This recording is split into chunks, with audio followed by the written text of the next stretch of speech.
যদি তুমি সূর্যের মতো উজ্জ্বল হতে চাও, তাহলে নিজেকে আগে সূর্যের মতো দগ্ধ করো। হ্যাঁ বন্ধুরা, এই মহান উক্তিটির প্রবক্তা হলেন এপিজে আব্দুল কালাম, যিনি ভারতের রাষ্ট্রপতি ছিলেন। তো আজকে আমরা এই পোস্টে এপিজে আব্দুল কালামের জীবনী সম্পর্কে একটু জানার চেষ্টা করব। গত শতকের প্রথমার্ধে তামিলনাড়ুর রামেশ্বরমের এক প্রত্যন্ত গ্রামে এক মা তার 7 ছেলে মেয়ের জন্য শুধু ভাত রাঁধতেন, কিন্তু ছোট ছেলেটির জন্য তৈরি করতেন কয়েকটি রুটি, যাতে পড়ার সময় তার খিদে না পায়। নামমাত্র পুঁজি থেকে কিনতেন কেরোসিন তেল, যাতে ছেলেটির রাতের পড়ায় কোনো ব্যাঘাত না ঘটে। আর স্বপ্ন দেখতেন যে তাদের বাড়ির কাছে আছে যে বঙ্গোপসাগর, সেই বিশাল সমুদ্রকেও ছাপিয়ে যাবে তার ছেলেটির নামটা। সমুদ্রের কোল ঘেঁষে ছোট একটি গ্রামে লালিত সেই স্বপ্নেরই নাম আবুল পাখির জয়নুল আবদিন আব্দুল কালাম। আবুল কালামের ছেলেবেলা ও শিক্ষা। কালামের জন্ম হয়েছিল রামেশ্বরমের এক অত্যন্ত দরিদ্র মধ্যবিত্ত পরিবারে। তার বাবা জয়নুল আবদিন ছিলেন একজন সাধারণ মৎস্যজীবী। এই অভাবের সংসারে কালামকে স্কুলে পড়ার সময় কিছু অর্থ রোজগারের জন্য বাড়ি বাড়ি কাগজ বিক্রি করতে হতো। রমানাথপুরম ম্যাট্রিকুলেশন স্কুল থেকে বিদ্যালয় শিক্ষা শেষ করে কালাম ভর্তি হন তিরুচিরাপল্লীর সেন্ট জোসেফ কলেজে 1954 খ্রিস্টাব্দে। সেখান থেকে স্নাতক হয়ে তিনি যান চেন্নাই। সেখানে মাদ্রাজ ইনস্টিটিউট অফ টেকনোলজিতে এয়ারোস্পেস ইঞ্জিনিয়ারিং নিয়ে পড়াশোনা শুরু করেন। আব্দুল কালামের কর্মজীবন।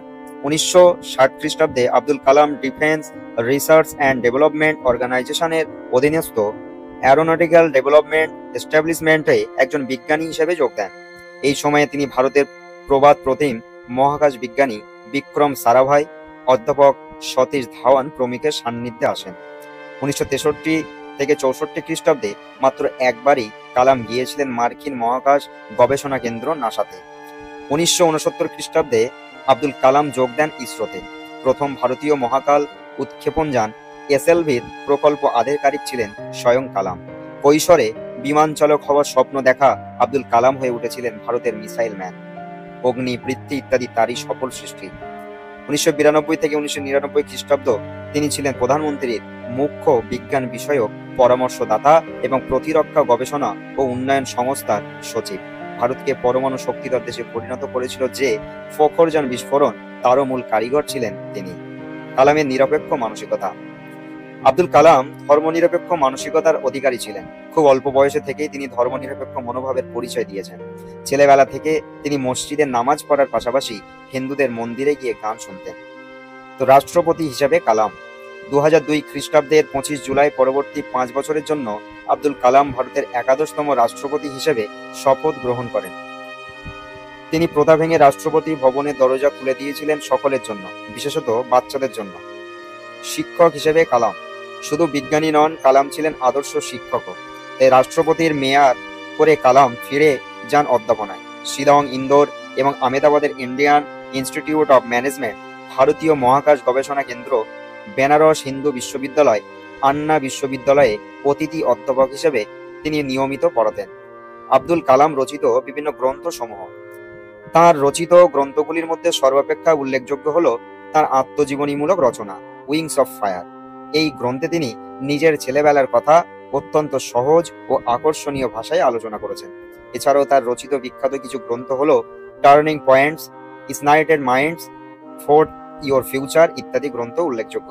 তার রচিত গ্রন্থগুলি আজও ভারতবর্ষের যুব সমাজকে বিশেষভাবে অনুপ্রাণিত করে। আব্দুল কালামের প্রাপ্ত সম্মান ও পুরস্কার সমূহ। জীবনের নিজের একনিষ্ঠ কর্মের জন্য জীবদ্দশায় তিনি অসংখ্য পুরস্কার লাভ করেছেন।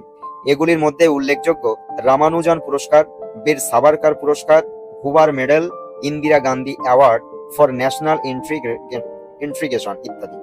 এছাড়া 1981 সালে তিনি পদ্মভূষণ এবং 1990 সালে পদ্মবিভূষণ এবং 1997 সালে ভারতরত্ন পুরস্কার দ্বারা আব্দুল কালামকে সম্মানিত করা হয়।